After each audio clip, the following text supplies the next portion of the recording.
先看再说。难道是雷神降临了？找我干啥？我们拿3个不同碳刷来看看差别。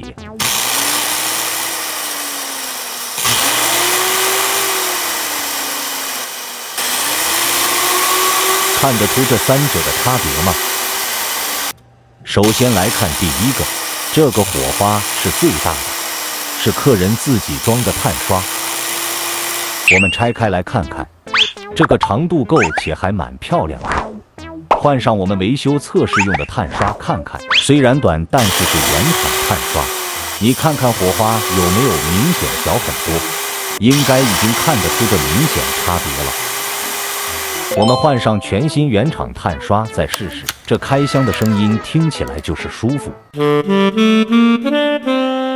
看一下全新碳刷长这个样子。废话不多说，先拆下测试用碳刷，另一边是客人原本的，咱们给他换上全新的，装上锁紧，另一边当然也给他装上全新的，这样才能比较。锁紧后通电，火花还是跟测试用碳刷结果是一样的，有看到了吗？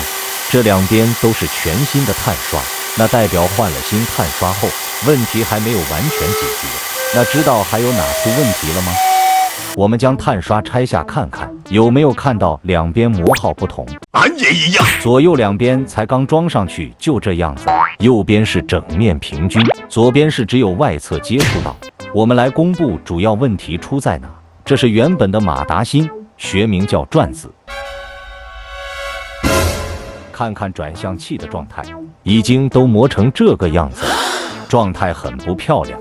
拿全新的马达芯来对比，没有比较就没有伤害。看看这两者的差别，看着全新的转向器，再看看损坏的，这明显巨大的差别。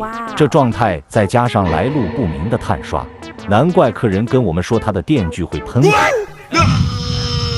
我听到还觉得真不可思议，只可惜我当时没在现场，不然早拍下那壮观的场景了。所以碳刷还是别乱换的好。最后换上新的马达转子与新的碳刷，通电测试。家人们，你看看这个漂亮的小火花 ！Oh my god！ 这个差别是不是非常的明显？再仔细听转速的声音，转速提升有变快且悦耳好听。先别急着离开，我们要来公布答案。B 是客人原本的碳刷。A 是我们维修测试用碳刷 ，C 是全新的碳刷 ，B 跟 C 都是原厂碳刷，所以是差不多的。